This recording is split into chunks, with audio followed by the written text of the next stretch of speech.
रिद्धि और मेरी बेटी कोयल हर संडे सुबह पार्क में खेलने जाते हैं और मैं या तो पूनम ताई उन्हें लेने जाती है। रिद्धि की मम्मी पूनम आपकी बड़ी बहन है? जी। पता नहीं राजेश, रिद्धि और कोयल दोनों पार्क में खेल रही थी। अंजलि कहाँ है? वो पुलिस स्टेशन गई है। पूनम तो घबरो ना बॉस, मैं अभी नासिक के लिए निकलता हूँ। मेरे जीजाजी राजेश यानी पूनम ताई के पति का एक छोटा सा ग्रोसरी स्टोर है। अभी वो अपने आई बाबा से मिलने सिन्नर गए हैं। जब तुम रिद्धि और कोयल को लाने गई थी तब क्या हुआ? वहाँ मुझे सिर्फ रिद्धि ही मिली।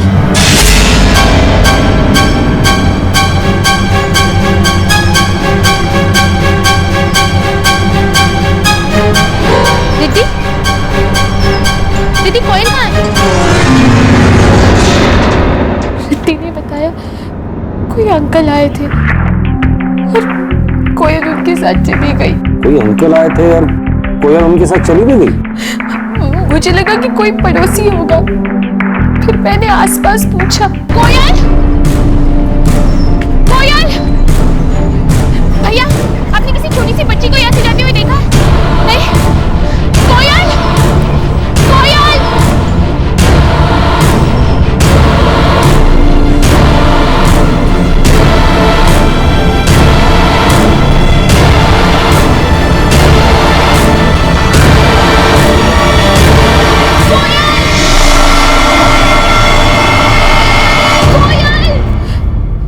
लेकिन मुझे कोयल कहीं नहीं मिली।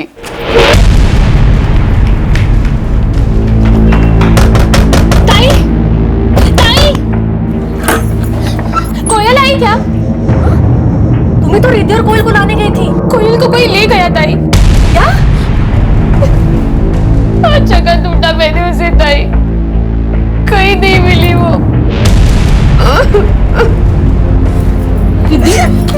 कौन थे वो अंकल? मुझे नहीं मालूम। तुझे नहीं मालूम? इसकी कोई गलती नहीं है, इसे मत डांट। मैं ना अभी पुलिस स्टेशन जाके आती हूँ। नहीं पड़े थे। नहीं ताई, अगर पीछे से कोयल आ गई तो, या मान लो वो आदमी आ गया तो, कोई ना कोई तो घर पे होना चाहिए ना। तुम यहीं रुको, मैं जाके आती हूँ पुलिस स्टेशन। ठीक है, बड़ सावधान जा। फिर मैंने ये फोटो लिया और यहाँ आने के लिए निकली, और यहाँ आते समय मुझे एक फोन आया। हेलो? कोयल को ढूंढने का कोई फायदा नहीं। कौन बोल रहा है? क्या फर्क पड़ता है? कोयल का भला चाहती हो तो पुलिस के पास हरगिज मत जाना। चुपचाप मेरे अगले फोन का इंतजार करना। हेलो? हेलो? हेलो? मैंने उसी नंबर पे वापस फोन किया तो वो बंद आ रहा था। मुझे समझ में नहीं आया मैं क्या करूं, तो यहाँ चली आई। मुझे अपना फोन दीजिए।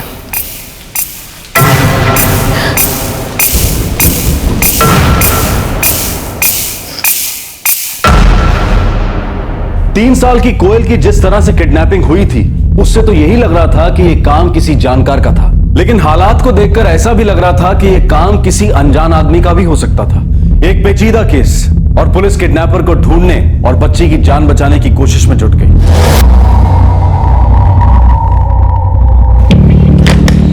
Switch off. इस नंबर के डिटेल्स निकालो, ये जरूर किसी जान पहचान वाले का काम है। और इस अंजलि के बारे में और पता करो, तब तक मैं उससे बात करता हूँ। जी, पूनम मेरी बड़ी बहन है। तुम्हारे पति कहाँ है? हम अलग हो चुके हैं। वो कोल्हापुर में रहते हैं। जून में मैं ताई के यहाँ रहने आई थी और तब से यही। कहीं इस किडनैपिंग के पीछे तुम्हारे पति का तो हाथ नहीं?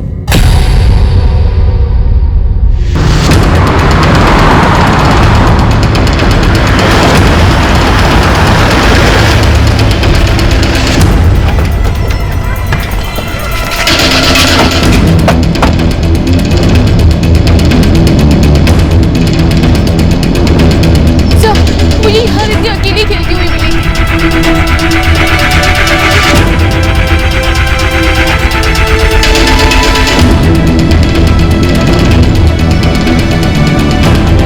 नहीं साहब, मैंने तो किसी बच्चे को साथ ले जाते हुए नहीं देखा है। तुम ये दुकान कितने बजे शुरू करते हो? सवेरे 7:30 बजे साहब। नहीं साहब, किसी को जाते नहीं देता।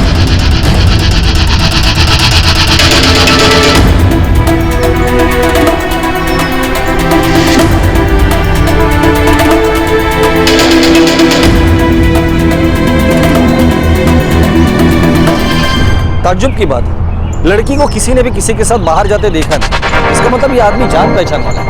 लेकिन सर, उस कॉलर ने अंजलि को पुलिस के पास ना जाने की धमकी दी। हो सकता है कोई अनजान हो। अंजलि और उसका परिवार पैसे वाले नहीं, जान पहचान वाले को इतना तो पता ही होगा कि ये लोग फिरौती नहीं दे पाए। देखो अभी साफ तौर पे कुछ भी कहना मुश्किल है। सर, कोयल ना चीखी ना चिल्लाई, इससे तो साफ ही लगता है कि कोई जानकारी होगा।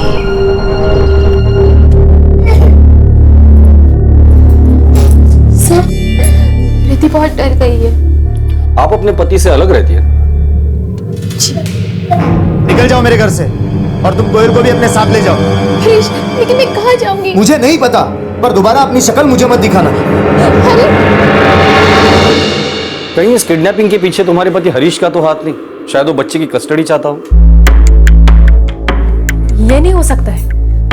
हरीश अंजलि और कोयल दोनों को कभी वापस नहीं बुलाना चाहता है। ये 2 महीने पहले की बात है। जी। आपका पति करता क्या है?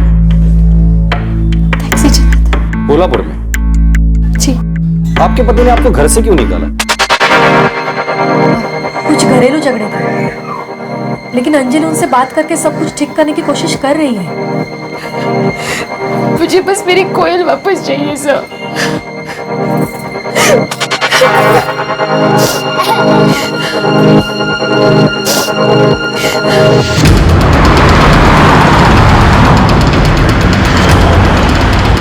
सर, अंजलि को जिस नंबर से कॉल आया था, हेलो, उसकी डिटेल्स हमें आज दोपहर तक मिल जाएगी। मुझे लगता है इस किडनैपिंग के पीछे उसके पति हरीश का ही हाथ है।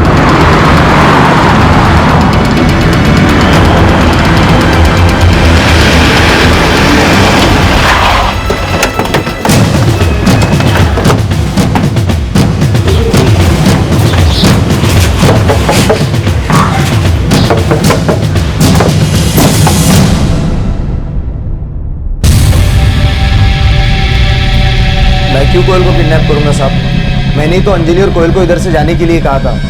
अंजलि तो अब भी मुझे फोन करती है, वो वापस आना चाहती है, पर मैं रोज उसे मना करता हूँ। मैं क्यों फालतू में किडनैपिंग का नाटक करूंगा साहब? सर, कोल्हापुर के सब इंस्पेक्टर शिंदे से बात हो गई है। अंजलि के पति हरीश ने किडनैपिंग नहीं की। और वो आदमी जिसने अंजलि को कॉल किया था? सर, उस नंबर की सारी डिटेल्स आधे घंटे में मिल जाएगी। उसके बाद अंजलि को कोई कॉल नहीं है? नहीं सर, हम मॉनिटर कर रहे हैं, और जिस नंबर से उसको फोन आया था वो अभी भी स्विच ऑफ है। किडनैपिंग में कुछ तो अजीब है।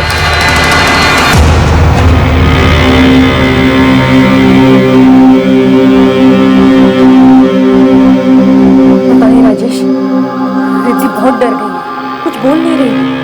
उसको कुछ पता नहीं कि कोयल किसके साथ गई। रिद्धि बेटा, क्या तुमने उस आदमी को पहले कभी देखा था? क्या कोयल खुद उसके पास गई थी? नहीं मालूम। क्या मतलब नहीं मालूम? तुम उसके साथ ही खेल रही थी ना?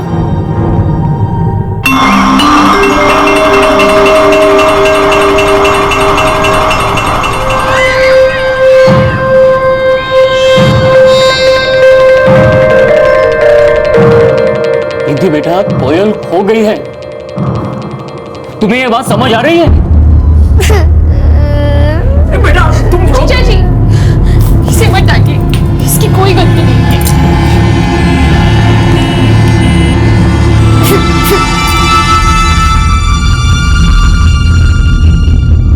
कोयल को किसी आदमी के साथ बिना शोर मचाए राजी खुशी गए अब 6 घंटे बीत चुके थे। ये आदमी कौन था? आखिर उसे क्या चाहिए था? या फिर इस किडनैपिंग के पीछे कोई और ही वजह थी?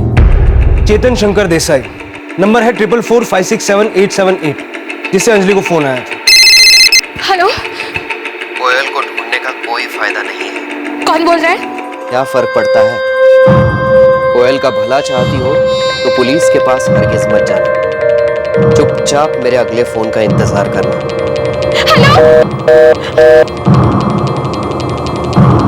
है कौन वो? एड्रेस मिला उसका? 34 गोविंद नगर, मुमरा। मुमरा? ये फेक लीड तो नहीं है?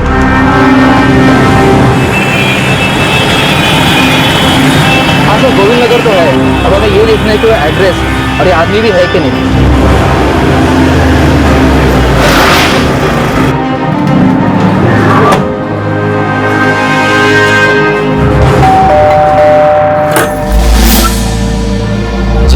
चेतन शंकर देसाई मेरा बेटा है वो, हो ही नहीं सकता। मेरा बेटा और किडनैपिंग, जरूर आप लोगों से कोई गलती हुई।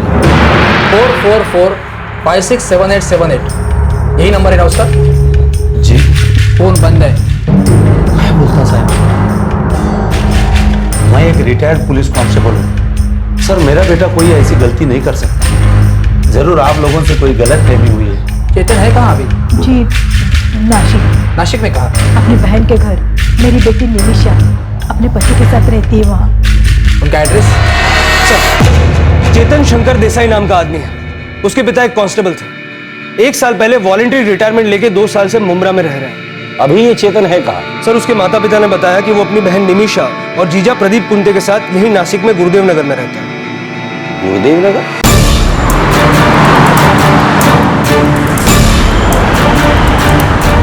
मुझे लगता है ये चेतन और अंजलि पहले से एक दूसरे को जानते हैं। अंजलि की बहन का घर गुरुदेव नगर में, चेतन की बहन निमिषा भी वही रहती, और कोयल जहाँ से गायब हुई थी वो गार्डन भी गुरुदेव नगर में ही। दाल में जरूर कुछ तो काला है।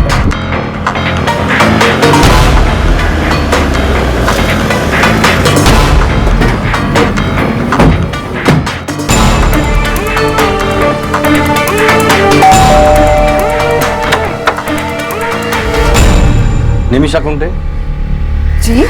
चेतन आपका भाई है?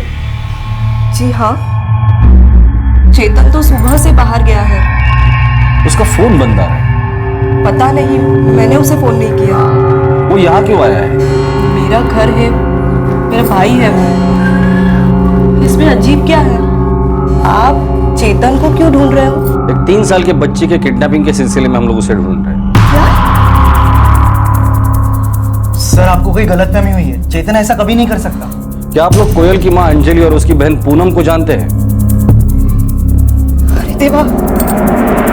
क्या हुआ? क्या आप जानते हैं उन्हें? जी। चेतन ने अंजलि की बेटी कोयल को किडनैप किया और उसे धमकी दी कि पुलिस के पास ना जाए।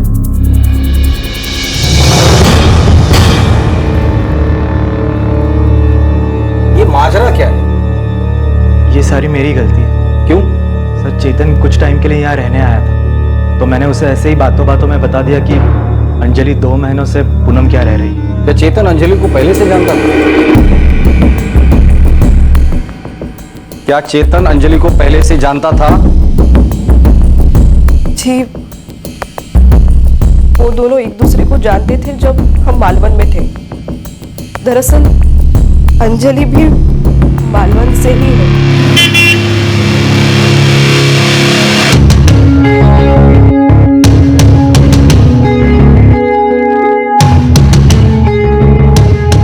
अंजलि और चेतन के बीच रिलेशन क्या था? वो एक दूसरे को पसंद करते थे, लेकिन सर, चेतन किसी को किडनैप नहीं कर सकता।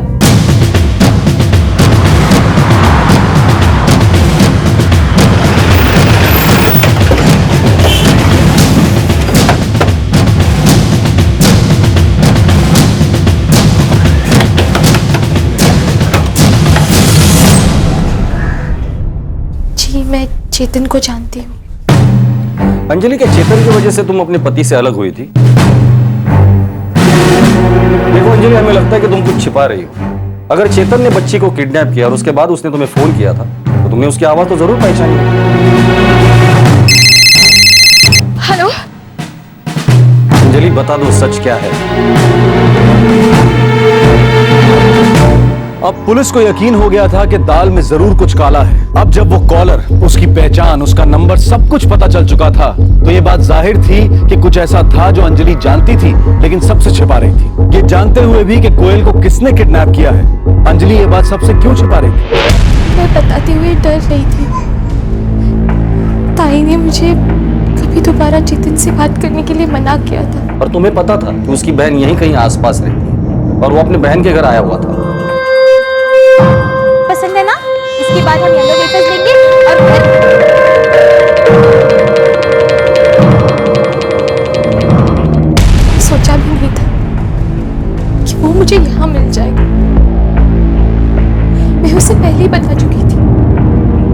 हमारे बीच कोई रिश्ता नहीं हो सकता। मैं और हरीश उसी की वजह से अलग हुए।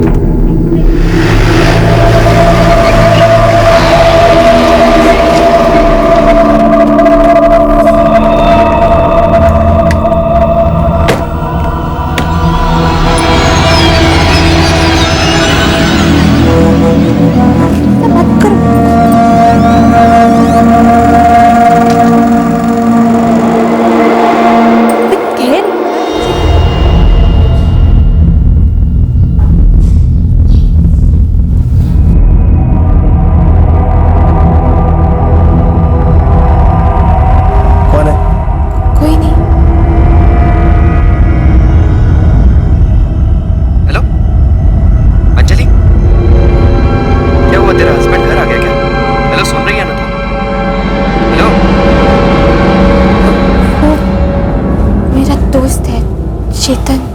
कोई दोस्त ऐसे नहीं पूछता है कि तुम्हारा पति घर आ गया क्या? वो सिर्फ तुम्हारा दोस्त नहीं हो सकता। हरीश, मेरा यकीन मानिए, अब वो सिर्फ मेरा दोस्त है। मतलब पहले कुछ और भी था क्या?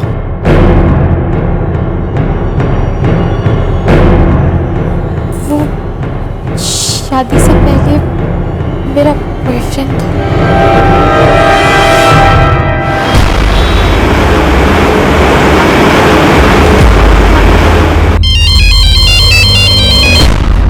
हेलो, चेतन देसाई। आप बोल रहे? हरीश सोनावने। हरीश सोनावने? अंजलि का हस्बैंड।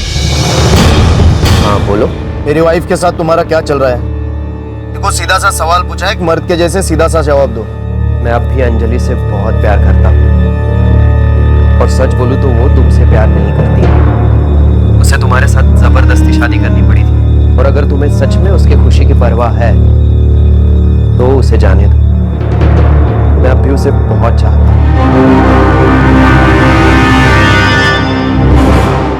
निकल जाओ मेरे घर से। हरीश, लेकिन मैं कहाँ जाऊंगी? मुझे नहीं पता। मैं चेतन को बोल रही थी, समझा रही थी उसे कि छोड़ दो मुझे, भूल जाओ मुझे। अब मेरी जिंदगी में सिर्फ मेरी बच्ची और मेरे पति है। पहले से ही मेरी जिंदगी में काफी परेशानियां खड़ी कर चुका था। मैं अपने पति को समझाने की और सब कुछ ठीक करने की कोशिश कर रही थी।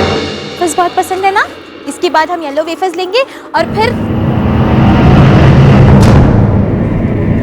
अंजलि, कैसी है तू? ठीक नहीं हो। क्यों आए हो यहाँ? अंजलि, वो तुझे छोड़कर जा चुका है, और देख, मैं आज भी तुम्हारे इंतजार में यहाँ खड़ा हूँ। तो तुमने पक्का मन बना लिया है? देख चेतन, मैंने तुझसे सिर्फ एक दोस्त के नाते बात की थी। मैं अभी भी अपने पति हरीश के साथ रहना चाहती हूँ, समझा? हाँ, लेकिन वो तुम्हें वापस नहीं बुलाना चाहता है। और अंजलि, मैं आज भी तुमसे बहुत प्यार करता हूँ अंजलि। अंजलि,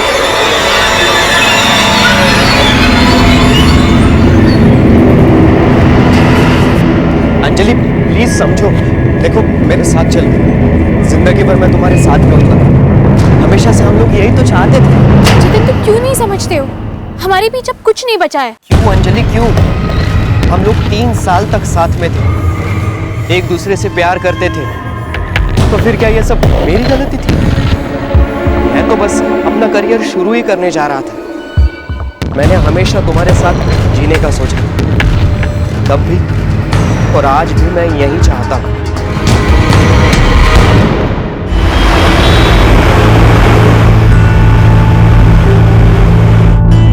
काका, मैं छोटा हूँ, बस अपना करियर शुरू ही करने जा रहा हूँ। हाँ, लेकिन मैं आपसे वादा करता हूँ कि मैं अंजलि का बहुत अच्छे से ख्याल रखूंगा।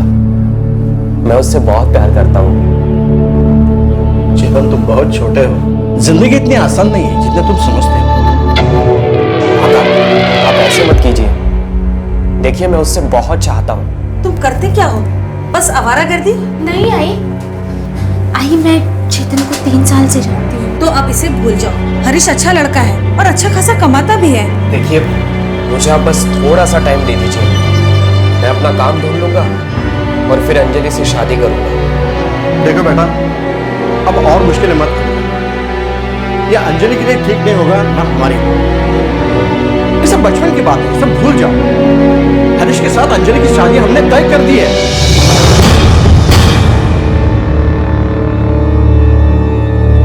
मैंने तो पहले ही कहा था कि हम लोग भागकर शादी कर लेते हैं। चेतन, ये सब कुछ इतना आसान नहीं था और अब तो बिल्कुल भी नहीं है। हरीश के मुझे घर से बाहर निकालने के बाद मैं गांव वालों के सवालों से बचने के लिए यहाँ ताई के घर आई और हरीश को समझाने की भी कोशिश कर। अब तुम बीच में आके सब कुछ खराब मत कर देना। हम बस दोस्त हैं और वैसे भी मुझे लगता है इतना सब कुछ होने के बाद तुम्हें मेरी जिंदगी से दूर ही रहना चाहिए। मुझे बख्श दो प्लीज।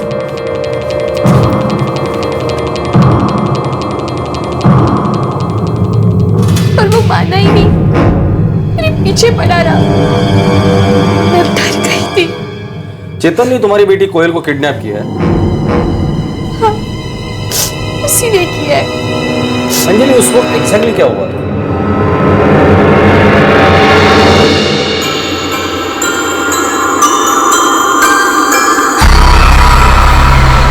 अंजलि, तो फिर तुमने क्या सोचा है अंजलि? चेतन, मुझे रिद्धि और कोयल को लेके घर जाना है। फिर से बात शुरू मत करो। अंजलि बस सुनो तो मेरी बात। अंजलि, अंजलि, हमें एक बार फिर साथ जिंदगी जीने का मौका मिला है, बिल्कुल वैसे जैसे हमने पहले सोचा था। हमारी किस्मत में यही लिखा था। रिद्धि, अरे क्या हुआ? अच्छा अच्छा, रुक जा, छोड़ो छोड़ो, संभाल के बेटा। ठीक तो हो तुम? क्या हुआ? मैं फंस गई थी। कहीं लगी तो नहीं अभी?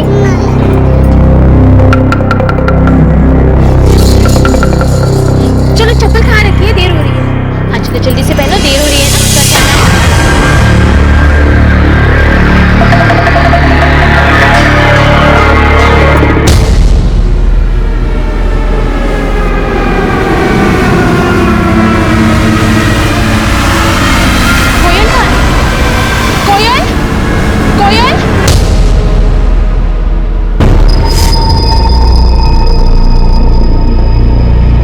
तभी सब कुछ सच बताना चाहिए था। सर मैं डर गई थी।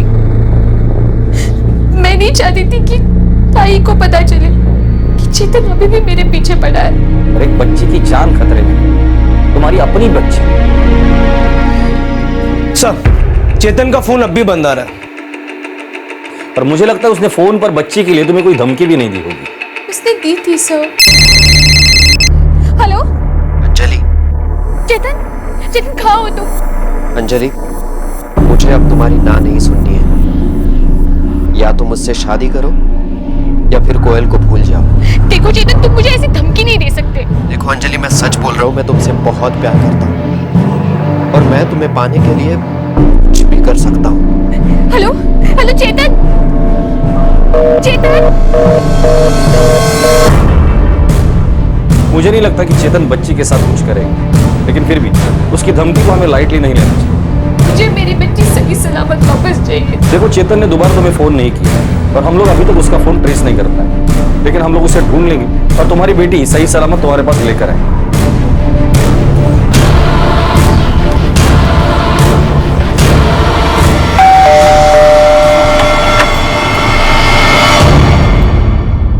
सर, वो सुबह से घर नहीं आया।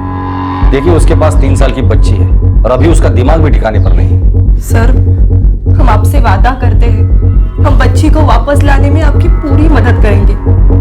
और हाँ, हम चेतन से भी बात करेंगे। सबके लिए यही अच्छा होगा।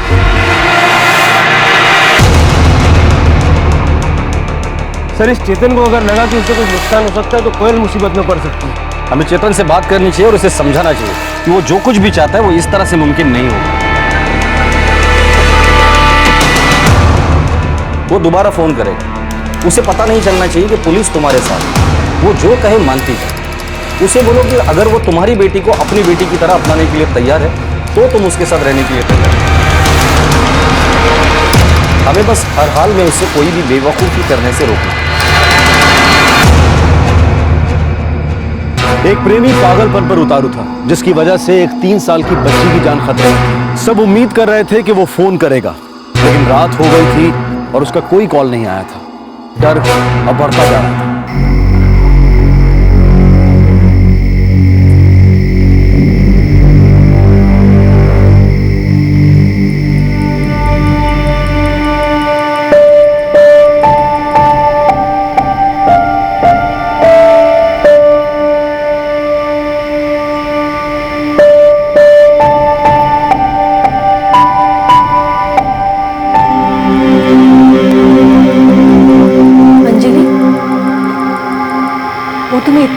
कर रहा था और तुमने मुझे बताया नहीं? मुझे नहीं पता था ताई कि बात किस हद तक आगे बढ़ जाए।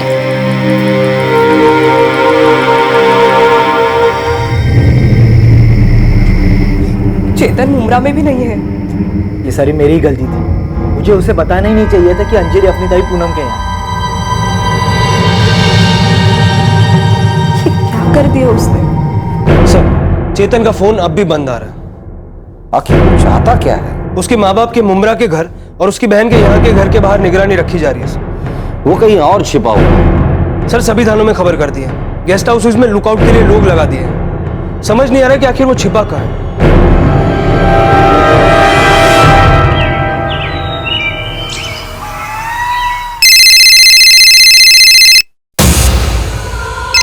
हेलो चेतन, कहाँ हो तुम? कोयल कहाँ है? तो फिर तुमने क्या तय किया है अंजलि? चेतन, मुझे कोयल वापस चाहिए। मुझसे शादी करेगी? बोल अंजलि, मुझसे शादी करेगी? चेतन, तू कोयल को अपनी बेटी के रूप में अपनाएगा? तू जो कहेगी वो मैं करूंगा। मुझसे शादी करेगी, बस ये बता। ठीक है चेतन, तू अगर कोयल को अपनी बेटी के रूप में अपनाएगा तो मैं तुझसे शादी करने के लिए तैयार हूँ। फिर ये सब सोचने में इतनी देर क्यों लगाई तुमने? मैं कुछ तय नहीं कर पा रही थी चेतन। मैं समझता हूँ। चेतन, कोयल कहाँ है? कोयल कैसी है? मुझे इगतपुरी स्टेशन आके मिल, वहीं बात करेंगे। मैं वहां तेरा इंतजार करता हूँ।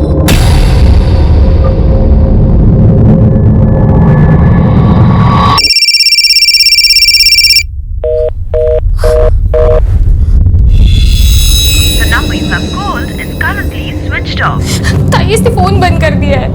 चलो पुलिस को बताते हैं, वही बताएंगे कि आगे क्या करना है।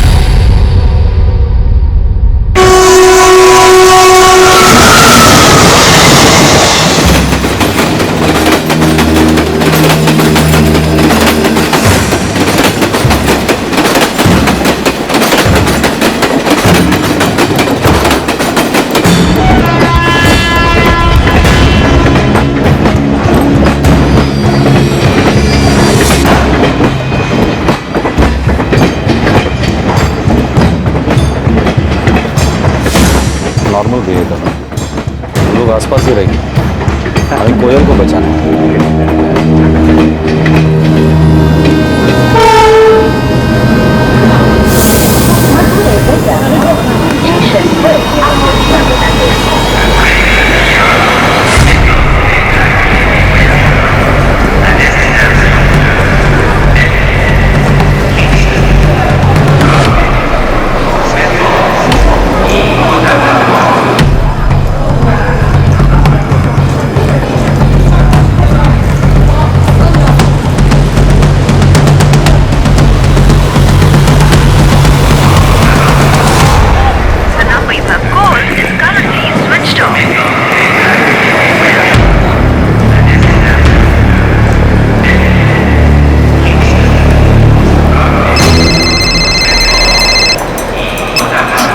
चेतन, कहाँ हो तुम?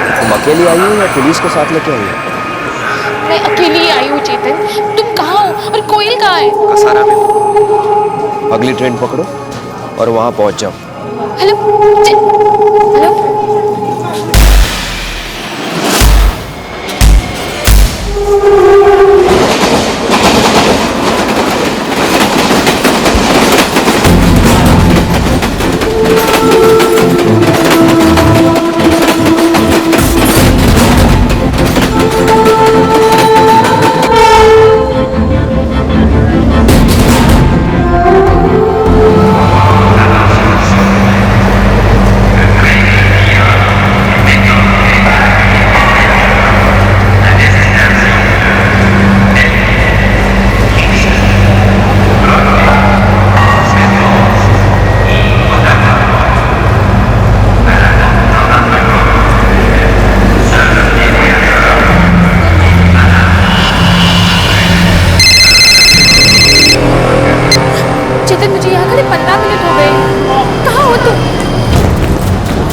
इंतजार कर रहा हूँ यहाँ। लेकिन तुम हो कहाँ? मैं ये देख रहा हूँ कि कहीं तुम मुझे धोखा तो नहीं दे रही हो। मैं कोई धोखा नहीं दे रही। मैं यहाँ तुम्हारे लिए आई हूँ। टिटवाला स्टेशन पहुंचा, मैं यहाँ तुम्हारा वेट कर रहा हूँ।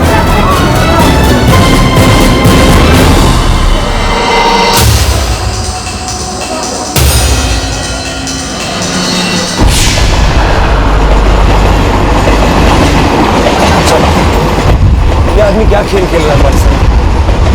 वो कंफर्म कर रहा है कि अंजलि अकेली ही है या नहीं। उसे फोन का लोकेशन पता चला? ट्रैक कर रहे हैं सर, इधर कुछ पक्का पता नहीं सर।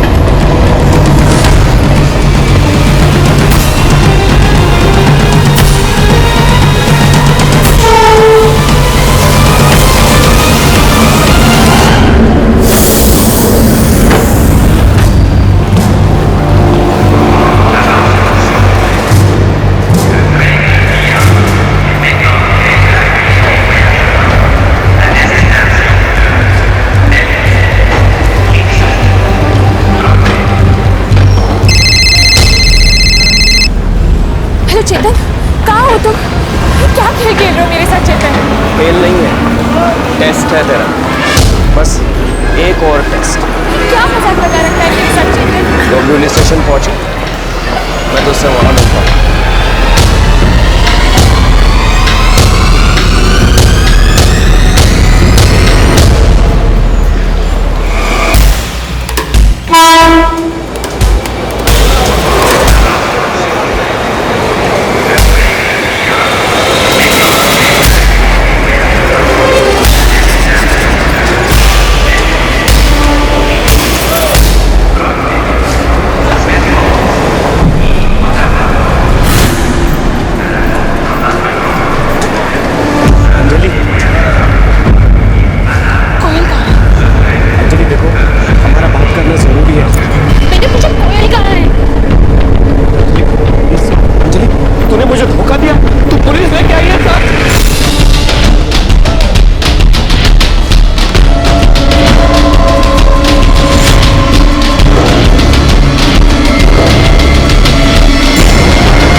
कोयल उठा है?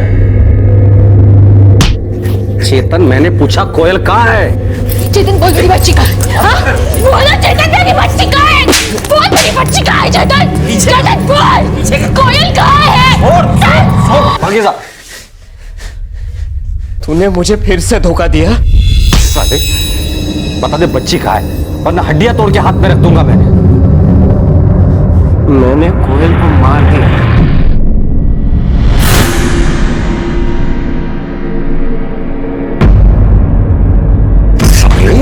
मैंने बोल तो दिया कि मैंने उसके साथ क्या किया।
बॉडी कहाँ है?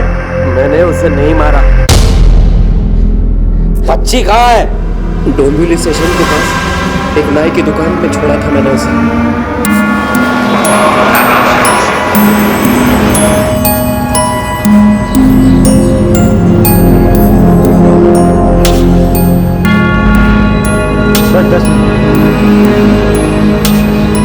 यहाँ बैठना, मैं बस 5 मिनट में आता हूँ, ठीक है?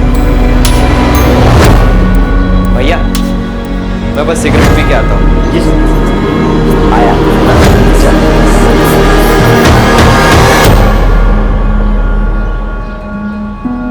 1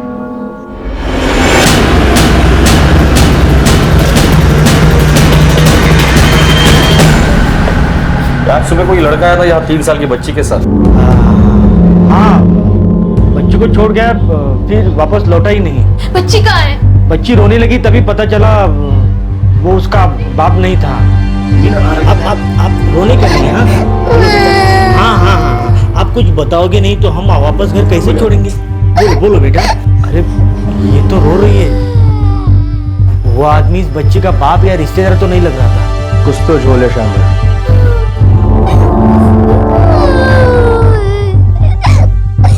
अभी बच्ची कहाँ है?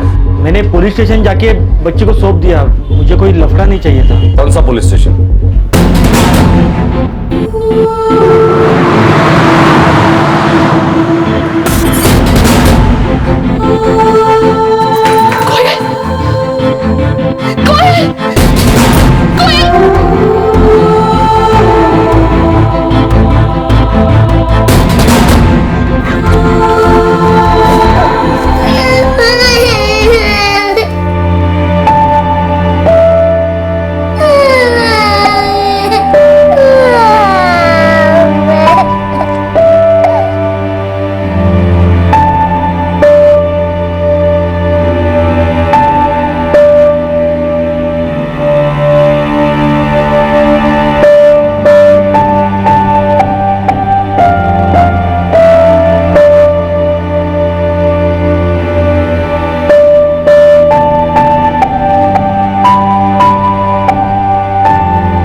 बचाए जाने के बाद चाइल्ड वेलफेयर कमेटी की औपचारिकताएं पूरी करने में कुछ वक्त लग गया, जिसकी वजह से उसे उसकी मां को सौंपने में कुछ दिन लग गए। चेतन को आईपीसी की धारा 363 के तहत किडनैपिंग के लिए न्यायिक हिरासत में भेजा गया है। फिलहाल वो जमानत पर बाहर है। एक पागल प्रेमी अपने प्यार को पाने की दीवानगी में इस हद तक चला गया कि उसने अपनी ही प्रेमिका की बच्ची को किडनैप कर लिया। सौभाग्यवश उसके इस जुनून ने हद पार नहीं की थी और बच्ची सही सलामत अपनी मां के पास लौट आई। चेतन ने जो कुछ भी किया उससे सभी लोग सख्ते में आ गए थे, खासकर अंजलि, जिससे कि वो प्यार करता था और शादी करना चाहता था, और चेतन का अपना परिवार भी। कभी कभी किसी के लिए प्यार और उसका ख्याल रखने का जज्बा अपनी हदें पार कर जाता है और वो एक रिश्ते के दायरे से आगे बढ़ के एक जुनून बन जाता है। और यही जुनून कभी कभी पागलपन के उस मकाम तक पहुंच जाता है जब इंसान को भले बुरे का पता चलना बंद हो जाता है और उसका अपनी ही हरकतों पर से नियंत्रण खो जाता है। जब किसी की चाहत उसका जुनून बन जाए, जब उसका वास्तविकता से और समझदारी से नाता टूट जाए, तो वो जुनून खुद उसी इंसान को तबाह कर देता है। ऐसे में असलियत का सामना करना, सच्चाई को स्वीकार करना हार मानना नहीं होता, बल्कि वो तो उस पागलपन पर, उस दीवानगी पर पाई गई एक जीत होती है। हमारे आज के एपिसोड की दूसरी कहानी।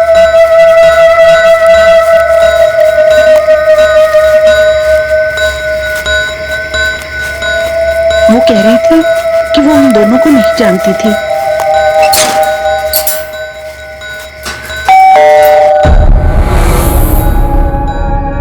उसने आई होल में से उनको देखा था। वो दोनों उसकी बेटी से मिलने आई थी।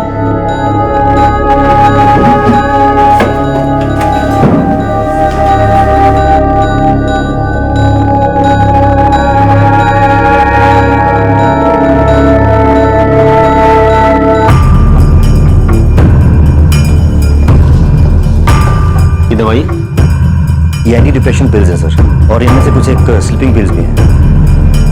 मैडम, शारदा जी ने सुबह 4 बजे अरुण को फोन करके यहाँ बुलाया। फिर अरुण ने ही हमें यहाँ आने के लिए कहा।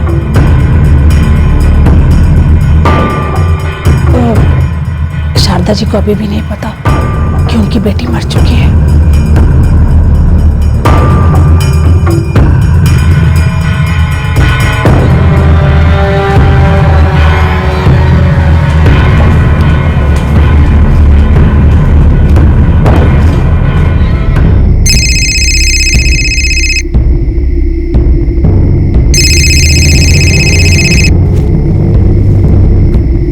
मैडम जी?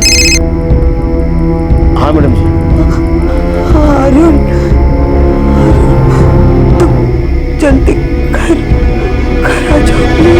क्या हुआ मैडम जी?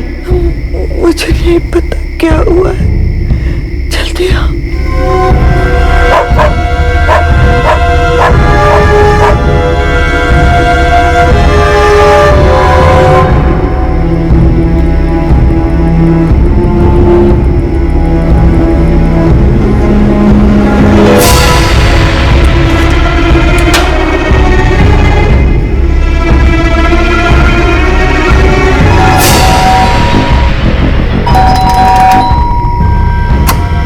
कौन है?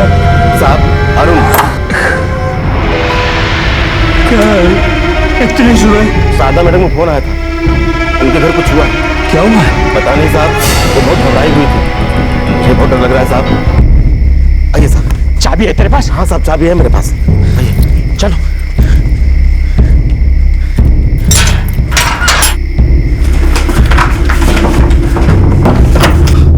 शारदा जी, शारदा जी, अरे शारदा जी, अरे आप कैसे? क्या हुआ शारदा जी, क्या हुआ? शारदा जी, पूजा कहाँ है? शारदा जी, पूजा कहाँ है?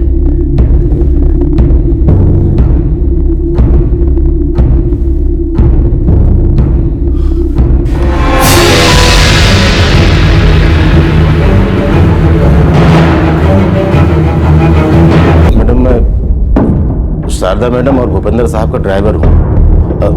मैं घर का छोटा मोटा काम भी करता हूँ। मेरे पास घर की एक चाबी हमेशा रहती है। भूपेंद्र मतलब मिसेस शारदा आनंद के पति? जी मैडम। अभी वो कहाँ है? भूपेंद्र साहब पूजा के छोटे भाई राजेश के साथ मैडम की माँ को देखने रोहतक गए हैं। उनकी माँ की तबीयत खराब।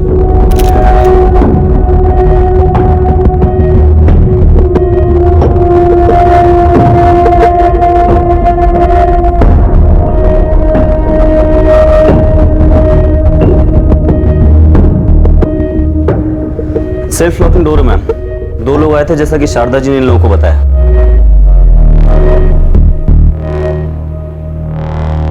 जो काम करने आए थे वो किया और फिर जाते जाते दरवाजा बाहर से बंद कर दिया होगा।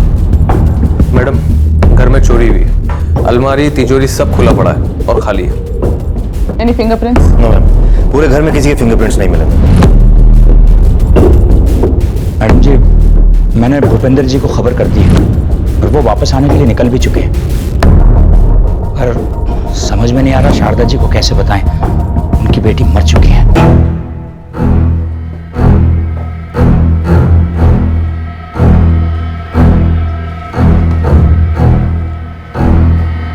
शारदा जी, आप ठीक हैं? क्या हुआ है? मेरे हाथ पांव क्यों बंधे हुए थे? मुझे पानी में क्या मिलाया गया? ये तो सिर्फ आप हमें बता सकते हैं कि हुआ क्या। क्या हुआ? आपकी बेटी पूजा मर चुकी है।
बुरखे वाली औरतें कौन थीं जो शारदा आनंद के अनुसार उनके घर में आई थी? वो किस लिए आई थीं और कब चली गई? वो औरतें 23 साल की पूजा आनंद की लाश, जिसे बड़ी ही बेरहमी से मारा गया था, और उसकी मां शारदा आनंद को बेहोशी की हालत में पीछे छोड़ गई थी।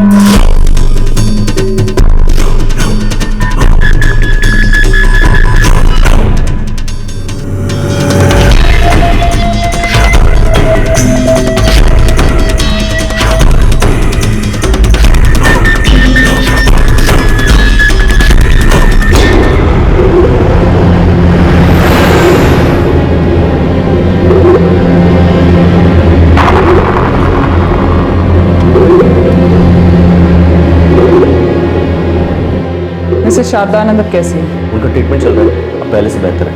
मेरे ख्याल से वो बात कर सकते हैं।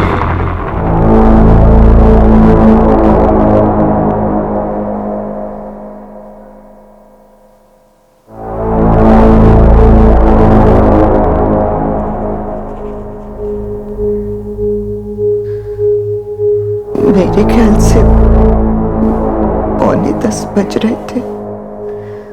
मैं टीवी देख रही थी। It's okay. Dad is school, yeah. It's fine. नाची, मैंने सुना है कि सुंदर होने के साथ साथ तुम एक बहुत शूल और शार्प माइंड रखती हो। मेरा मतलब है पूजा अपने कमरे में थी। I mean, you must be one smart businesswoman, huh? नहीं, ऐसा कुछ नहीं है। मुझे लगा हमारे घर बुर्का पहनकर कौन आया है। जी? ओ हाय मामा, ये मेरे फ्रेंड्स हैं। आओ ना प्लीज, कम। बड़ो चाची, हम हमारी होने वाली बहू से कुछ बातें करते हैं। Sit.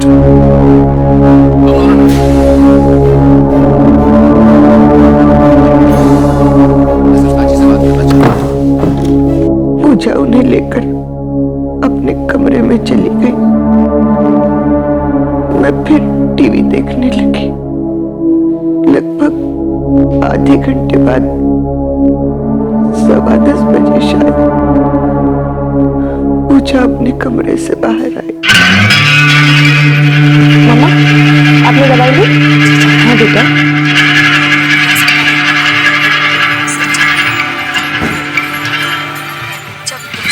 मामा, ये पीजिए और सो जाइए।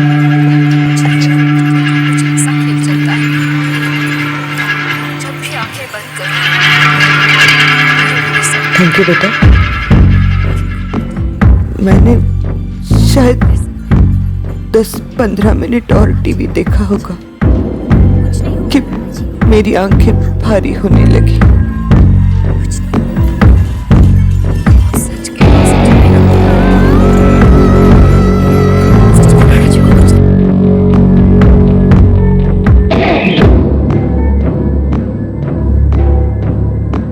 मुझे चक्कर आने लगे। मैं अपने कमरे की तरफ बढ़ने लगी, लेकिन नहीं चल पाई। मैं सोफे पे बैठ गई।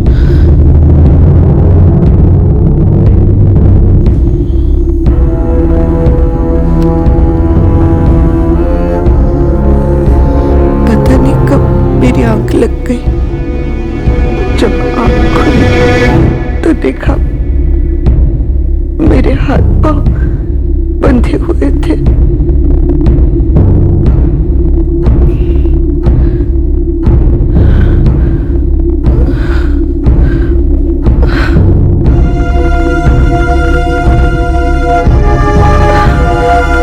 मेरा सर भारी था।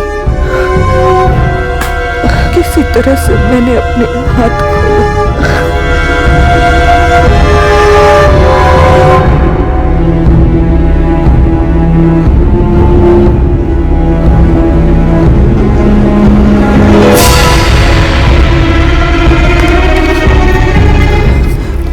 मैं पूरी तरह होश में नहीं थी। किसी तरह से मैंने अरुण को फोन लगाया और उसे घर बुला लिया।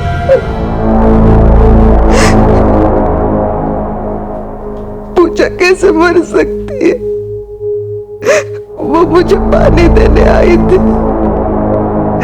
ऐसा क्यों किया उन लोगों ने? क्यों मेरी बेटी को मार डाला? क्यों? आपको जरा सा भी अंदाजा है वो दो औरतें कौन थी? नहीं, इससे पहले कि मैं उनसे कुछ पूछ पाती, पूजा उन्हें लेकर अंदर चली गई।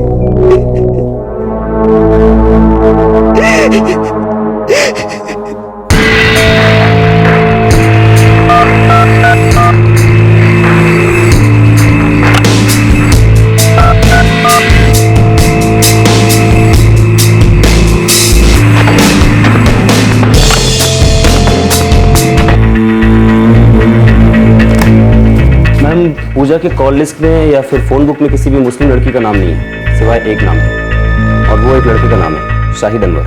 हो सकता है वो दोनों बुरखे वाली औरतें असल में मर्द हैं और वो बुरखा पहन के पूजा से मिलने आए। शाहिद अनवर पूजा का बिजनेस पार्टनर है और उन दोनों का एक सॉफ्टवेयर कंसल्टेंसी का फॉर्म था। लेकिन हमें पूजा के फोन में किसी भी मुस्लिम फीमेल फ्रेंड का नंबर नहीं मिला।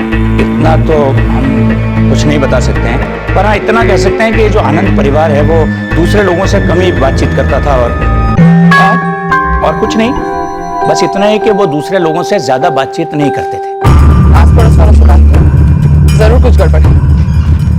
रात को तो बुरखा वाली औरतें एक लड़की से मिलने आती है, लड़की उन्हें कमरे में लेके जाती है, फिर पूजा की माँ को पानी पिलाती है, माँ बेहोश हो जाती है, वही दो औरतें पूजा को मार के चली जाती है।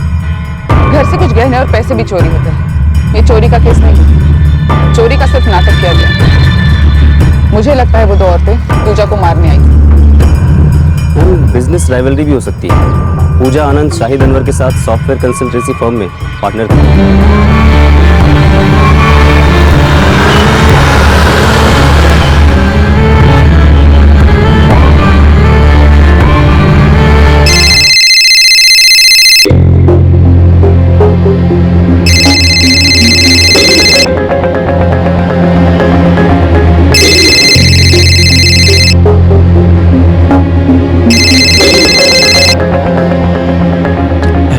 शाहिद अनवर, डीसीपी अमृता बख्शी।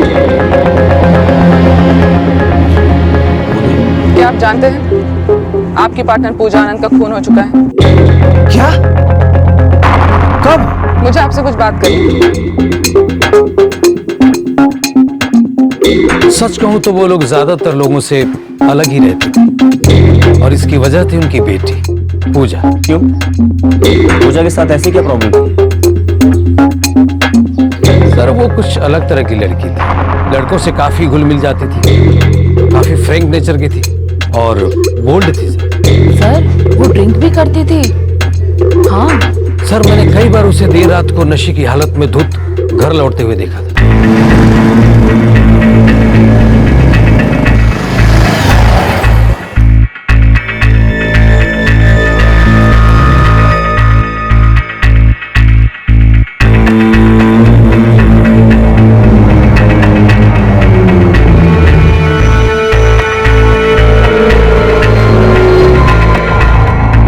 देखा तो नहीं लेकिन सुना जरूर था कि शारदा जी अपनी बेटी को बहुत डांटती थी और उनके घर में झगड़े भी बहुत होते थे। आपने देखा नहीं लेकिन सुना जरूर है। किससे? सर रचना से। उनके घर में जो नौकरानी है ना, मेरे घर में भी वही काम करती है। I am still shocked. मुझे तो अभी यकीन नहीं हो रहा है। शाहिद, कल रात 6 जनवरी 2014 को आप कहाँ थे? चंडीगढ़ में था, वहाँ मेरी क्लाइंट प्रेजेंटेशन थी। आप वहाँ कब तक थे? लगभग 9:30 बजे रात तक मैं प्रेजेंटेशन में था। उसके बाद वहाँ से मैं अपने कजिन के घर चला गया था। आपके कजिन का नाम और नंबर दीजिए और जिस क्लाइंट के साथ प्रेजेंटेशन थी उसके डिटेल्स। आपका मतलब क्या है? आप मुझ पे शक कर रही हैं? जब तक आपकी कही हुई बातें साबित नहीं हो जाती तब तक।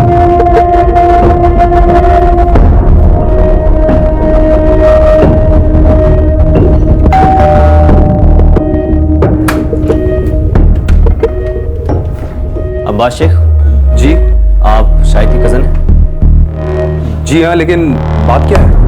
पूजा और मैं पिछले 1.5 साल से साथ में काम कर रहे थे। पूजा आपकी बिजनेस पार्टनर कब बनी? 8 महीने पहले मैंने पूजा को अपना बिजनेस पार्टनर बनाया था। वो अपने काम में अच्छी थी और कई अच्छे क्लाइंट्स लेकर आई थी। और मैं आपको एक बात और बताना चाहता हूँ। बताइए। पूजा और मैं एक दूसरे से प्यार करते थे और इस साल के एंड में शादी भी करने वाले थे। साल के एंड में शादी करने की कोई खास वजह? दरअसल हम लोग पूजा के डाइवोर्स का वेट कर रहे थे।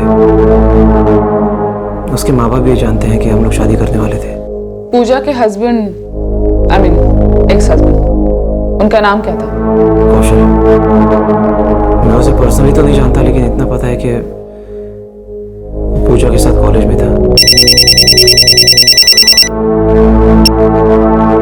बोला अवतार। मैम शाहिद सच बोल रहा था। कल रात वो अपने कजिन के घर पे ही था और वो क्लाइंट प्रेजेंटेशन वाली बात भी सच है। ठीक है।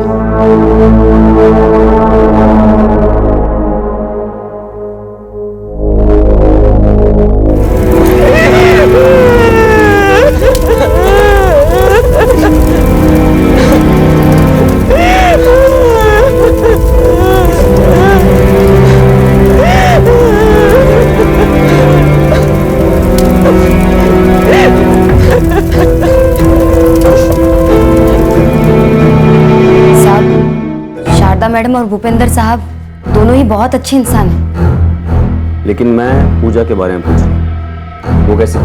साहब, वो शारदा मैडम पूजा दीदी से बहुत नाराज रहती थी। अब क्या बोलूं साहब, उनकी बेटी उनकी एक भी बात नहीं मानती थी। ये मेरी लाइफ है मामा, मुझे जैसे जीना है वैसे जीने दीजिए प्लीज। पूजा, तुझे कुछ समझ नहीं आता। तू खुद को बर्बाद कर रही है, हर रात ड्रिंक करके आती है। अरे क्या हो गया है तुझे? मामा मैं जानती हूँ मैं क्या कर रही हूँ, अपने आप को संभालना आता है मुझे। एक बार गलती हुई इसका ये मतलब नहीं कि बार बार गलती करती रहूंगी। और हाँ, मैं कोई बच्ची नहीं, इसलिए जो कर रही है जैसे जी रही वैसे जीने दीजिए प्लीज।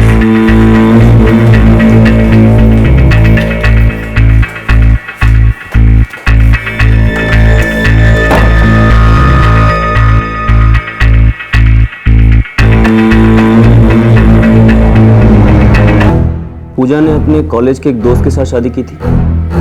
हाँ साहब, भागकर शादी की थी दोनों ने। और मैडम जी इस बात से बहुत नाराज थी, पर क्या कर सकती थी साहब, आखिर में हार कर उनको मानना ही पड़ा। ये शारदा जी उस शादी से इतनी नाखुश क्यों थी? और फिर पूजा अपने पति से अलग क्यों हो गई? इतना सब तो मुझे नहीं पता साहब। ये पूजा अपने पापा भूपेंद्र के काफी करीब थी। साहब और मैम साहब दोनों ही पूजा दीदी से बहुत प्यार करते थे साहब। पूजा थोड़ी डिफिकल्ट चाइल्ड थी, दूसरे बच्चों से ज्यादा इंडिपेंडेंट पर लापरवाह थी। लेकिन हम दोनों उसे बहुत प्यार करते थे। बुर्खा पहने 2 औरतें आई, आपकी बेटी को मारा और चली। आपकी बेटी उन्हें जानती थी, शायद उसी ने उन्हें बुलाया था। लेकिन आपकी बेटी के फोन रिकॉर्ड्स में ऐसा हमें कोई भी क्लू नहीं मिला जिससे हमें यह पता चल सके कि उसने किसी को फोन करके बुलाया था। ऐसा कोई कॉल नहीं जिस पे हम शक कर सकें। किसी दोस्त को कुछ भी पता नहीं, किसी को भी नहीं। भूपेंद्र जी, क्या आपको किसी पे शक है? आपने कौशल और पूजा की शादी के बारे में हमें कुछ नहीं बताया। उसमें बताने जैसा बचा ही क्या है? वो शादी तो वैसे भी टूट चुकी थी। क्यों? हमें तो सिर्फ इतना पता है कि आप दोनों उनकी शादी से खुश नहीं थे। बिजनेस में अच्छा खासा नाम है मेरे। शारदा को कौशल का और पूजा का मिलना जुलना अच्छा नहीं लगता था। वो हमारी क्लास का नहीं था। शारदा को लगता था कि कौशल हमारी बेटी के लायक नहीं, लेकिन पूजा ने भी ठान ली थी और उन दोनों ने भागकर शादी कर ली। शादी को स्वीकार करने में शारदा को बहुत वक्त लगा, लेकिन हुआ वही जिसका शारदा को डर था। वो दोनों एक साथ खुश नहीं। पूजा ने कौशल को छोड़ दिया। कहीं ऐसा तो नहीं है कि कौशल पूजा से बदला लेना चाहता था? आई मीन, आपकी बेटी की मर्डर की वजह तो नहीं हो सकती है?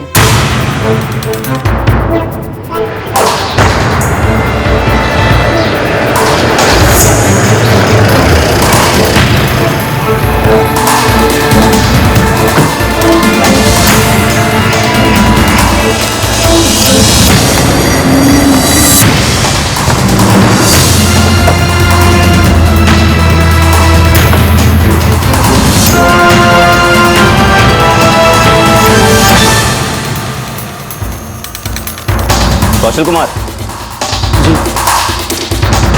जी मैंने पूजा की मौत के बारे में सुना। इनफैक्ट मैं खुद ही आपके पास आने वाला था।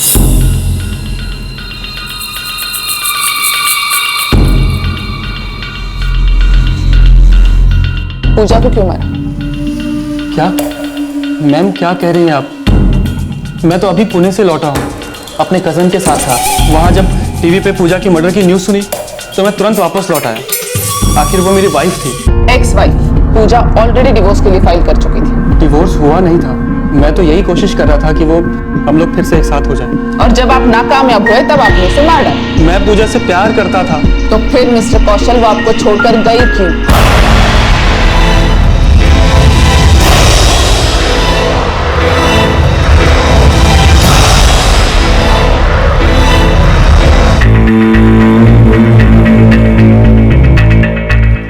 पूजा पूजा अब हमारी शादी हो चुकी है। हाँ, मुझे एक बहुत बड़ी गलती थी। पूजा पूजा तुम ऐसे सारा टाइम घर के बाहर नहीं घूम सकती। तुम भूल गई हो कि मैं तुम्हारा हस्बैंड हूँ और यहाँ पर वेट कर रहा हूँ। मैं जब भी घर लौटता हूँ तुम हमेशा घर से बाहर रहती हो। हर दूसरी रात कहीं ना कहीं पार्टी कर रही होती हो और पार्टी के बाद तुम्हें हमेशा नए नए लड़के घर छोड़ने आते हैं। ये बहुत गलत है पूजा।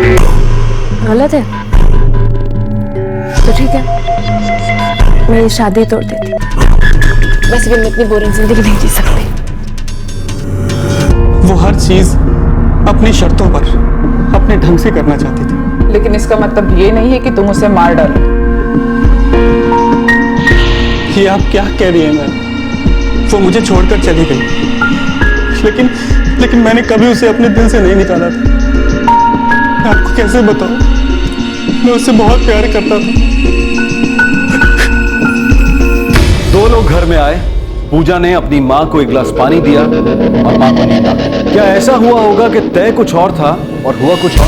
जो नजर आ रहा था वही हुआ था, या फिर हुआ कुछ और ही था लेकिन अब तक नजर नहीं आया था?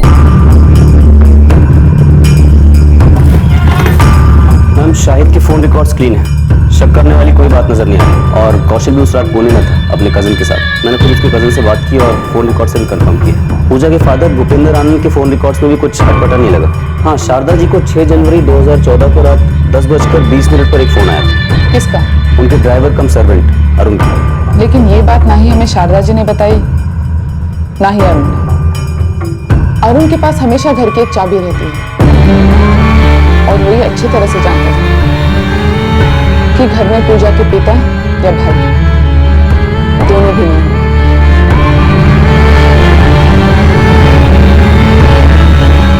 सब में आपस में बहुत प्यार था, बस मैडम जी पूजा दीदी से नाराज रहती थी। अक्सर दोनों में झगड़े होते थे। और इसकी वजह थी पूजा का लाइफस्टाइल, उसका अपने ढंग से जीना। हाँ मैडम, पूजा दीदी मैडम की कोई बात नहीं मानती थी। वो उनके कहे का हमेशा उल्टा ही करती थी। और भूपेंद्र जी, उनको अपनी बेटी की लाइफस्टाइल से कोई प्रॉब्लम नहीं थी? सर जी मैडम जी के स्वभाव से थोड़ा अलग स्वभाव के हैं। उनको जल्दी गुस्सा नहीं आता, पर मैडम जी को लगता था कि पूजा दीदी अपनी जिंदगी बर्बाद कर रही है। वो ड्रिंक भी करती थी और उनमें बहुत सी ऐसी आदतें थी जो मैडम को पसंद नहीं थी। पूजा डिप्रेशन की दवा लेती थी? ये तो हमें नहीं पता मैडम। क्या ऐसा हो सकता है कि उन दो औरतों के कहने पर से पूजा ने तुम्हारी मैडम को गोलियां दी ताकि उन्हें कुछ पता नहीं चला? फिर उन दो औरतों ने पूजा को धोखा दिया और मार डाला और घर से पैसे और गहने चुरा के भाग गई। हो सकता है मैडम। 6 जनवरी 2014 की रात को तुमने अपनी मैडम को 10:20 पे फोन क्यों किया था?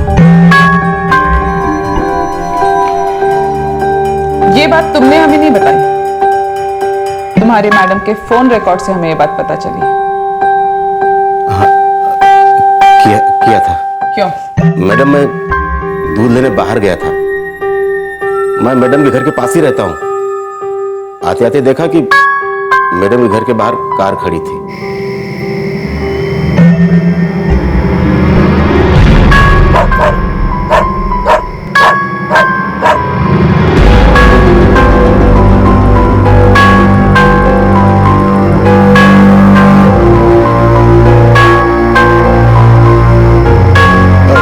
मैडम जी, आप इधर कोई आया है क्या? नहीं, मैंने घर के बाहर गाड़ी खड़ी देखी इसलिए पूछ लिया।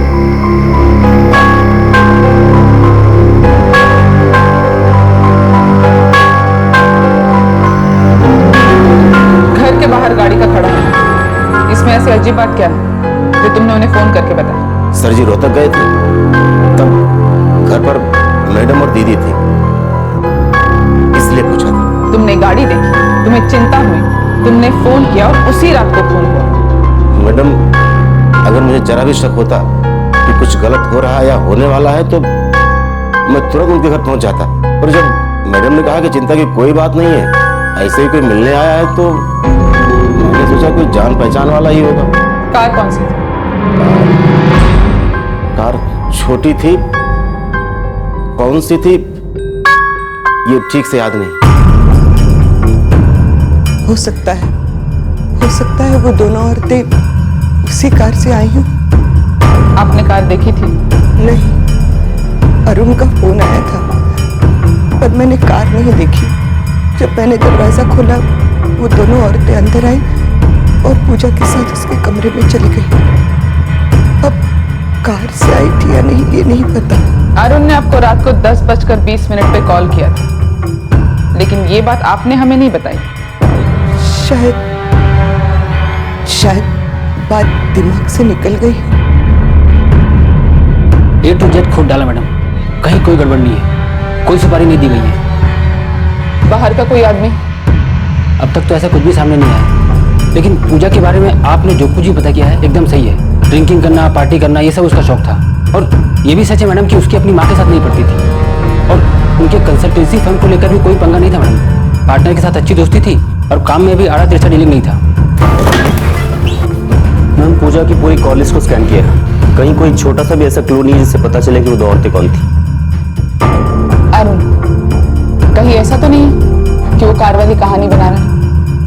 उसने फोन किया होगा, लेकिन ये जानने के लिए कि शारदा जी जाग रही है या बेहोश हो। मैम, अरुण के फोन रिकॉर्ड्स में भी कुछ गड़बड़ नजर नहीं आ रही, और फिर अगर वो इसमें शामिल होता तो पूजा के पानी पिलाने के बारे में उसको पता होता, यार मतलब उन दोनों में कोई तालमेल तो होता, लेकिन फोन रिकॉर्ड्स ऐसा कुछ नहीं बता रहे। अरुण उनके ही घर में काम करता है, कहीं ऐसे तो नहीं है कि प्लानिंग किसी और चीज की गई, टारगेट कोई और और टारगेट कोई और बन गया।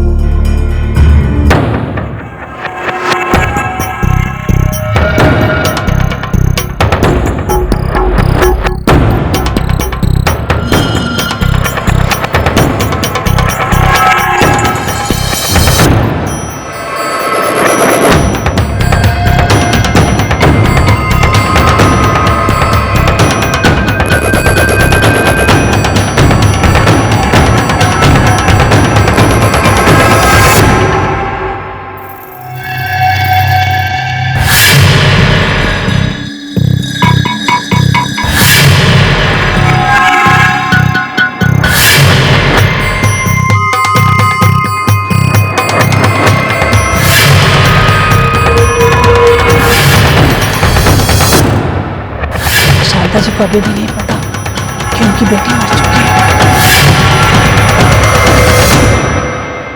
कहीं कोई ऐसी लीड नहीं मिल रही थी जिससे यह पता चल सके कि बुर्खा पहने आई वो दो औरतें कौन थी।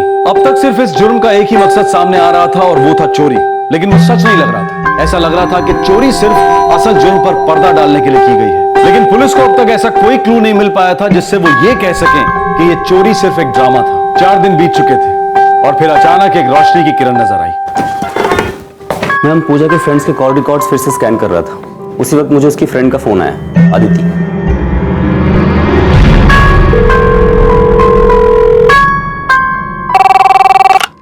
Hello, sub inspector Avtar Singh. Sir, मैं अदिति बोल रही हूँ, पूजा आनंद की फ्रेंड। यस अदिति, बोलिए। सर, मुझे आपसे कुछ बात करनी है। वो कह रही थी कि वो जानती है कि पूजा का खून किसने किया होगा।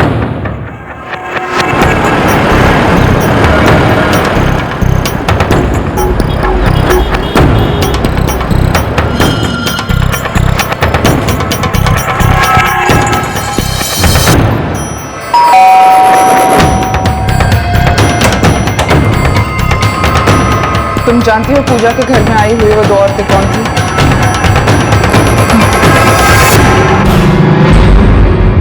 उन दोनों औरतों के बारे में कुछ बता सकती है आप? दिखने में कैसे थी वो? मैं जानती हूँ उन्होंने बुर्के पहन रखे थे, लेकिन उनके कदकाठी का अंदाजा तो आ गया होगा आपको। वो तुरंत ही पूजा के साथ उसके कमरे में चली गई थी। मैंने उन्हें आए होल से ही देखा था, अंदर आने के बाद भी देखा था, सिर्फ कुछ पलों के लिए।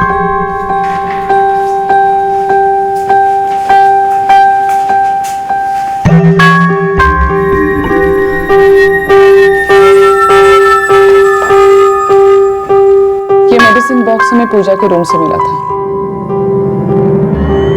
इसमें कुछ एंटी डिप्रेसेंट टैबलेट्स हैं। आपकी बेटी ये टैबलेट्स देती थी। हाँ, कौशल से रिश्ता टूटने के बाद वो काफी डिप्रेशन से गुजर रही थी। क्या कभी इन दवाइयों का ओवरडोज लेके उसने सुसाइड करने की कोशिश की थी? मैं आपको याद दिलाती हूं। करीब 2 महीने पहले इन दवाइयों का ओवरडोज लेके उसने सुसाइड करने की कोशिश की थी, लेकिन ये बात ना ही आपने और ना ही आपके पति ने हमें बताना जरूरी समझा। आपके फैमिली डॉक्टर ने उसका ट्रीटमेंट किया था। हमें इसके बारे में पूजा की दोस्त अदिति ने बताया। 2 महीने पहले की बात है।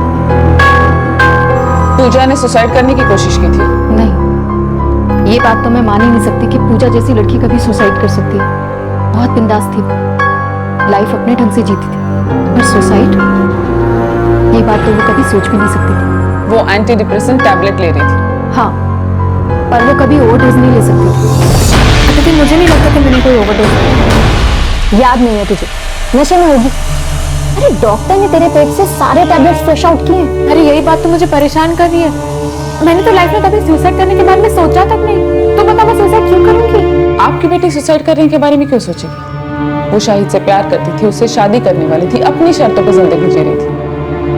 फिर वो अपनी जिंदगी खत्म करने के बारे में क्यों सोचेगी? ओवरडोज था, या तो सुसाइड करने के इरादे से लिया था, या फिर शायद गलती से। आप एक डॉक्टर, आपको पता होगा कि इस हालत में उसकी मौत हो सकती है। आपने पुलिस को इन्फॉर्म क्यों नहीं किया? मैंने भूपेंद्र जी और शारदा जी को बताया था। अगर उन्होंने इन्फॉर्म नहीं किया तो आपने करना चाहिए। हमें पुलिस को बता देना चाहिए था। गलती की हमने। बिल्कुल सही। और पहली गलती शारदा जी, पूजा को लग रहा था कि इस सब का कनेक्शन उस चाय से है जो उस दिन उसने पी थी, जिस दिन ओवरडोज की वजह से उसे एडमिट किया गया था। अदिति, मुझे लगता है उस दिन जो मैंने चाय पी थी उसमें शायद। कौन सी चाय?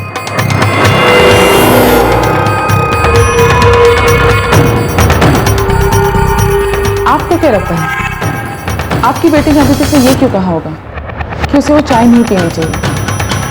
उसे लग रहा था कि उस चाय में कुछ मिलाया गया था,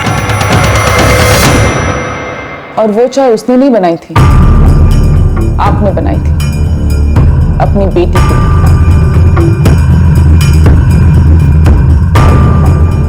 पूजा बेटा, तुम्हारे लिए चाय लाई हूं। कल रात तुम फिर देर से आई।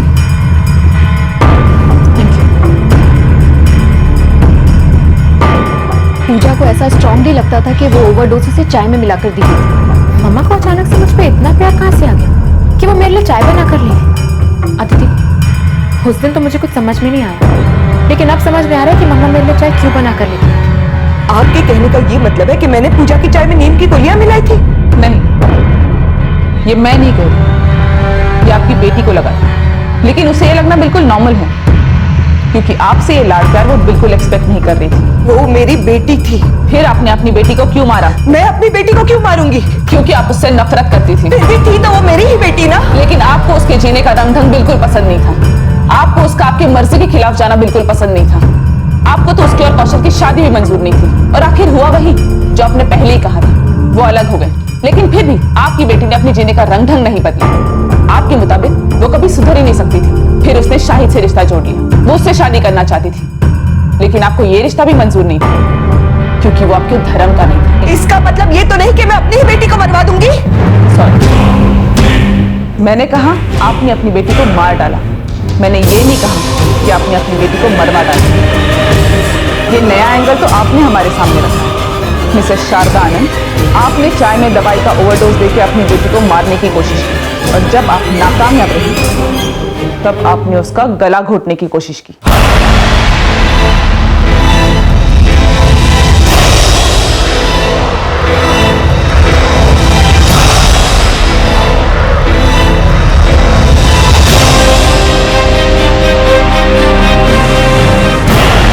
गहरी नींद में थी तब अचानक मेरे मुंह पर कुछ आया।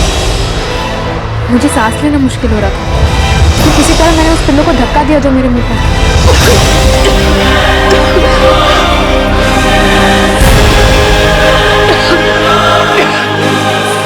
पूजा पूरी तरह से हिल गई। वो इस बात को मान ही नहीं पा रही।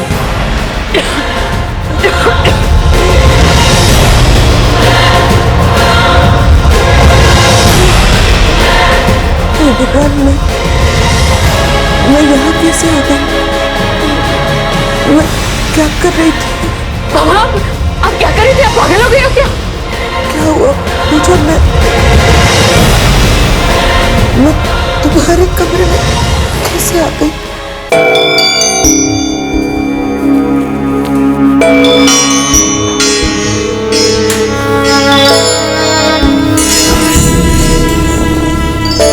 क्या हो रहा है? लगता है मम्मा नींद में चलते हुए मेरे कमरे तक आ गई।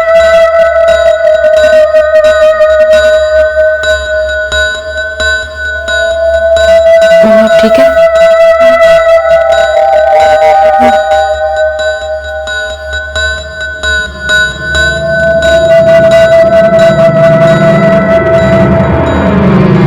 पूजा का जीने का अपना ही अंदाज था। उसे पता था कि उसकी मौत से तंग आ चुकी और उसकी जान लेना चाहती। फिर भी उसने ये बात अपने घर वालों के साथ शेयर नहीं की। और उसे ये भी पता था कि उस रात उसकी माँ नींद में चलकर उसके कमरे में नहीं आई थी।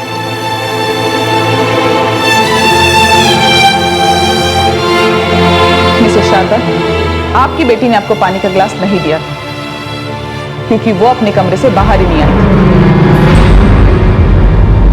ये सारी कहानी आपने बनाई है। आपकी बेटी क्यों बुर्खा पहने औरतों को घर पे बुलाई? वो तो जो भी करती थी सबके सामने करती थी, खुलेआम करती थी। उसने कभी भी किसी से कुछ भी नहीं छुपाया। छुपा तो आप रही है मिसेस शारदा आनंद। वो बुर्खा, औरतें, पानी, सब कुछ आपकी बनाई हुई कहानी है, हमें गुमराह करने के लिए। असलियत तो ये है कि उस रात आपके घर में कोई औरत नहीं आई थी। हाँ, एक आदमी जरूर आया था और शायद उसके साथ एक और भी, जिनके लिए आपने दरवाजा खोला।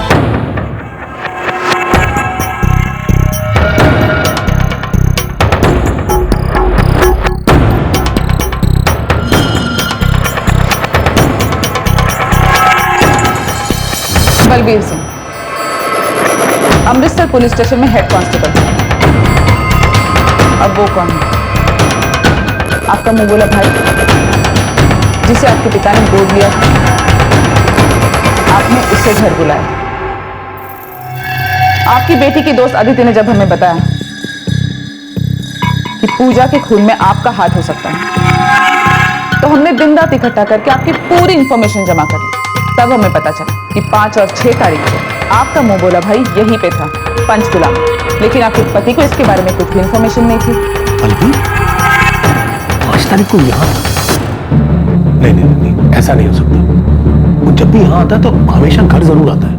और 6 तारीख को सुबह तो मैं रोहतक के लिए निकला। भूपेंद्र जी, वो यही था। पता नहीं, मुझे तो शारदा ने भी नहीं बताया। दोनों बहन भाइयों में बहुत गहरा रिश्ता है। वो जब भी पंचकुला आता है तो हमारे घर जरूर आता है। तो आपका भाई बलबीर 5 तारीख को आपके घर नहीं आया था। इसका मतलब आप चुपचाप उससे मिलने बाहर गई थी, इस खून की साजिश रचने के लिए। आप ये मनगढ़ंत कहानी बना रही है मुझे फंसाने के लिए? नहीं, मैं कहानी नहीं बना रही। ये बलबीर सिंह लगातार किसी के कांटेक्ट में था। नंबर है 444-567-867। ये नंबर जिस नाम पे रजिस्टर है वो नाम और पता दोनों का अलग है। लेकिन फिर हमने भी ये नंबर जिस फोन से ऑपरेट किया गया उसकी IMEI नंबर पर सर्वेलेंस मिला। आपको तो पता है आपने क्या किया। आपको शौक नहीं लगेगा? हाँ, हमको जरूर लगा था, क्योंकि 444-567-867 ये सिम कार्ड जिस फोन में यूज किया गया था वो आपकी नौकरानी रचना का फोन था।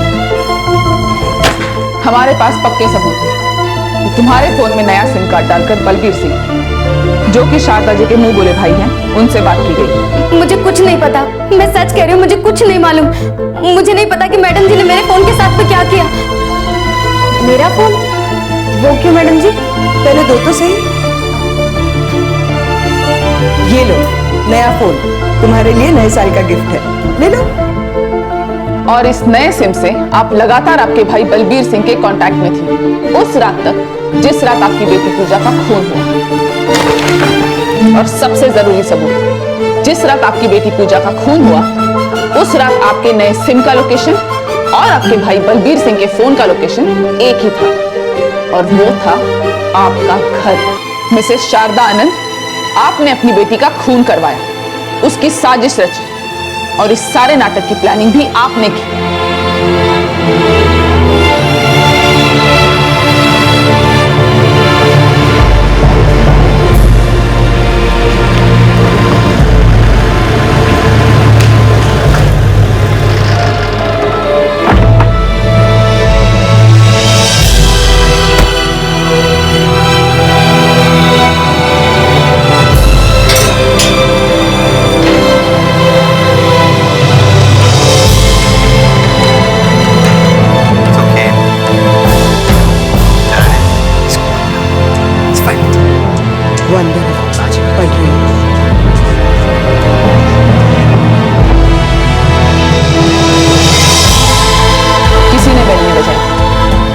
पहले से ही अपने भाई का इंतजार कर रही थी, कोई बुरखे में नहीं आया था। आपकी बेटी पूजा को तो पता भी नहीं चला होगा कि घर में कोई आया है। अरे बलबीर अंकल, आप कब आए? पूजा को पता ही नहीं था कि वो दोनों उसका खून करने आए। वो कुछ बोलती, मदद के लिए चिल्लाती, इससे पहले उसका खून हो चुका।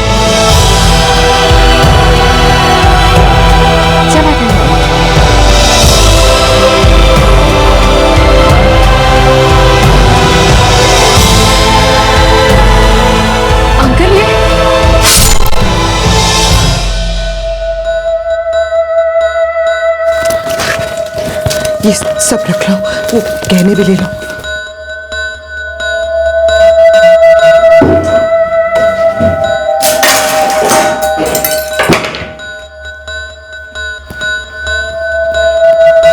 जल्दी करो। चले।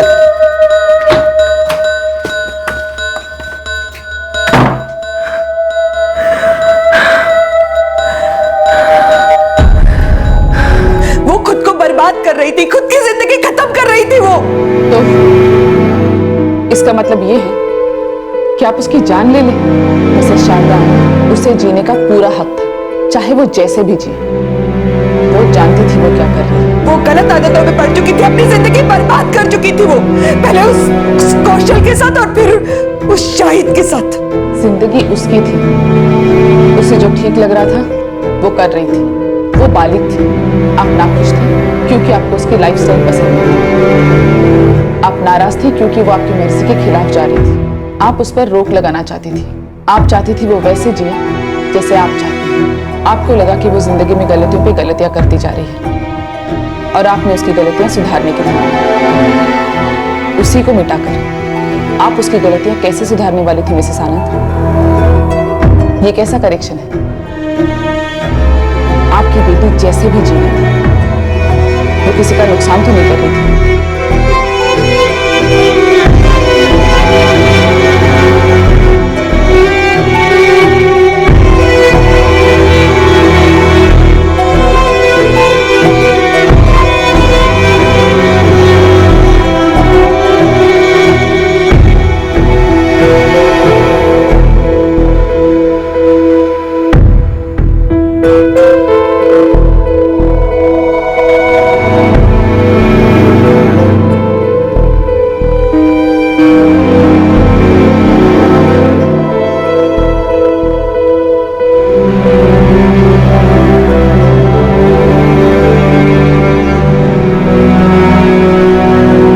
शारदा आनंद को आईपीसी की धारा 302 यानी हत्या के लिए और धारा 34 यानी कि सामान्य मकसद से कई लोगों द्वारा किए गए कार्य के तहत बुक किया गया है। वो फिलहाल न्यायिक हिरासत में हैं और उन पर चार्जशीट दर्ज होना अभी बाकी है। बलबीर सिंह अब तक लापता है। पुलिस फोर्स और उनके खबरी उसकी तलाश में पूरी तरह से जुटे हुए हैं। पूजा के पिता और भाई दोनों अभी तक शौक में हैं। पूजा के जीने का अपना अलग ढंग था और वो उसकी मां शारदा को नापसंद था। लेकिन क्या पूजा गलत थी? हाँ, माँ बाप को चिंता होना स्वाभाविक है। उनका बच्चों से बात करना, उन्हें सलाह देना, उन्हें समझाना और अगर जरूरत पड़े तो उन्हें डांटना भी, ये सब सही है। पर सिर्फ इसलिए कि बच्चे हमारे बताए रास्ते पर नहीं चल रहे हैं या फिर पूरी तरह से विद्रोह पर उतर आए हैं, हम उनकी जान ले लें, क्या ये सही है? एक कंजर्वेटिव सोसाइटी में किसी लड़की का देर रात घर लौटना, ड्रिंक करना, लड़कों के साथ घूमना कुछ लोगों की मान्यताओं के हिसाब से बिगड़ना हो सकता है। हो सकता है कि वो लड़की लोगों के बीच में गॉसिप का टॉपिक बने, हो सकता है कि उस पर तरह तरह के ताने कसे जाएं। पर इसका मतलब ये तो नहीं कि बाकी सब सही थे और वो लड़की गलत है। हर इंसान को अपनी जिंदगी अपने तरीके से जीने का पूरा हक है। अपनी ही धारणाओं के, अपने ही उसूलों के, अपनी ही मान्यताओं के चश्मे से अगर हम दूसरों को देखेंगे तो हम उनकी गलतियों को सुधारने की बजाय एक और गलती कर बैठेंगे। आपसे फिर मुलाकात होगी क्राइम पेट्रोल दस्तक में एक और नए केस के साथ।